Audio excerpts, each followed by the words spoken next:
Google Books is another place that might seem a little bit odd if you've never really poked around, but they've been quietly digitizing lots of books. And because of the top copyright laws, you see, any book published before 1923 has no conditions placed on it as far as digitizing it and placing it on their site. After that date, it gets a little bit more complicated, but this means that a majority of the books scanned and uploaded for our free use are the ones that we need to find great articles about our grandparents or great-grandparents or great-great-grandparents, and you get the idea. But yay for Google Books, right? Okay. We are going to go in, and I'm going to type in, do a quick search for Steuben County. And I'm going to go ahead and type in George, Eva, Brooks.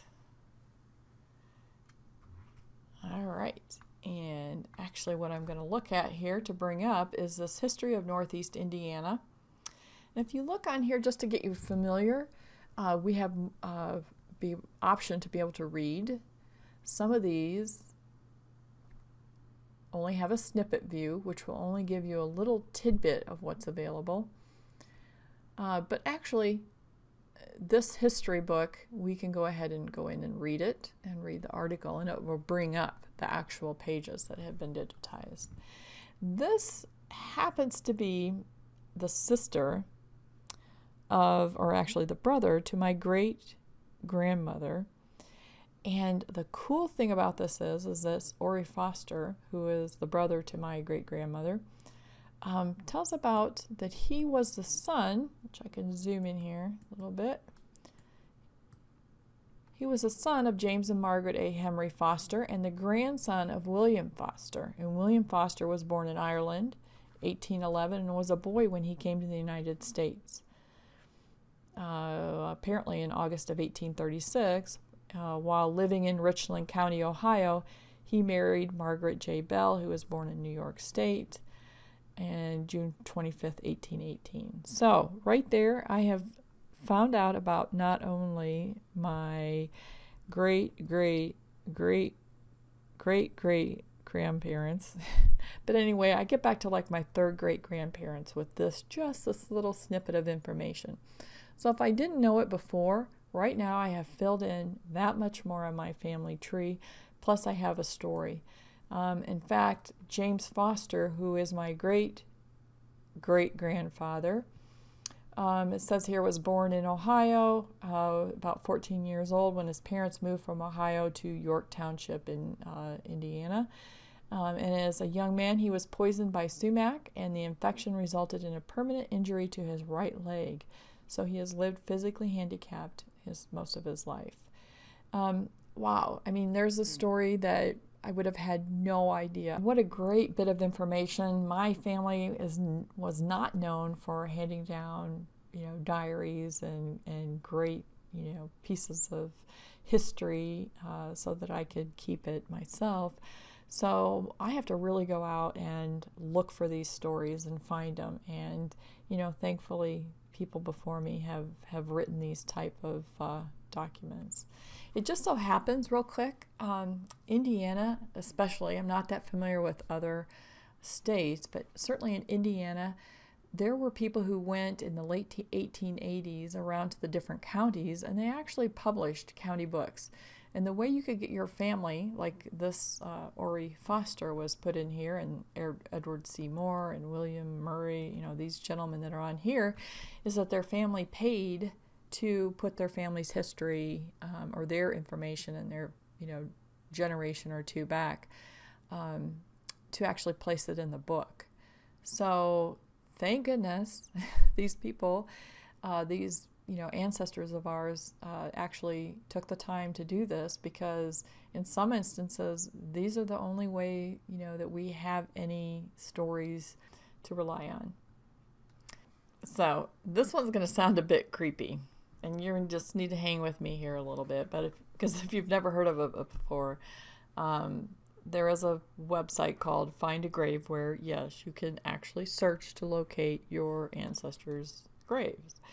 But What you might also find are photos of those graves, photos of obituaries or their transcriptions, pictures of the deceased, and possibly links to their children or their parents' grave sites.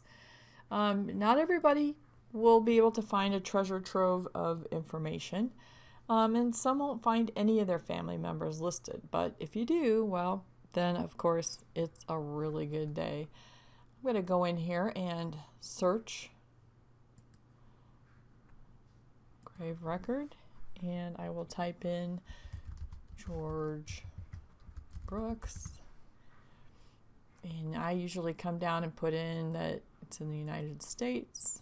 I know that he was buried in Indiana. You can leave that free if you want to, and I happen to know that he definitely lived in Steuben County, so I'll go ahead and click that and hit search.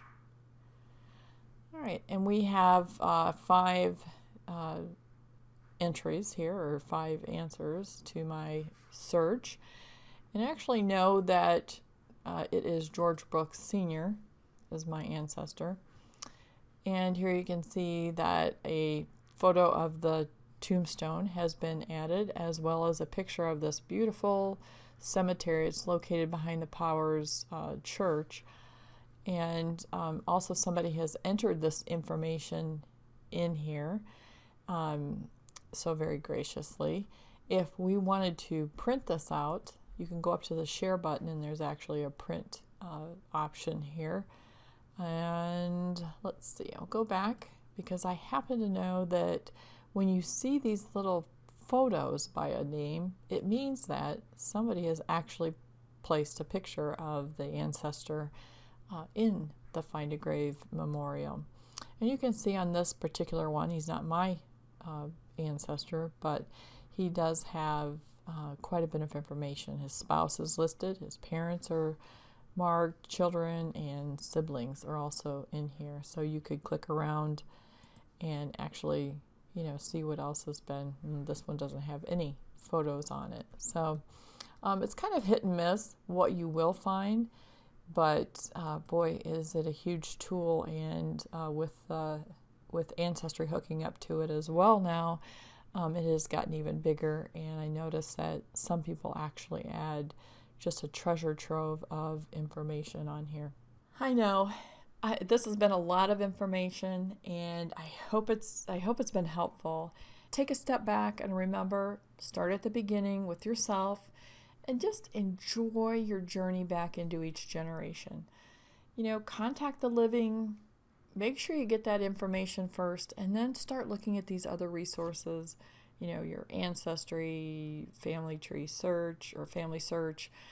Just kind of start branching out from there, but take one generation at a time. Enjoy the stories that you're going to find. There's so many places to not only find photos, but all the stories that are going to make up our family lives. And those are huge. And, hopefully you can integrate them into your own family life story book.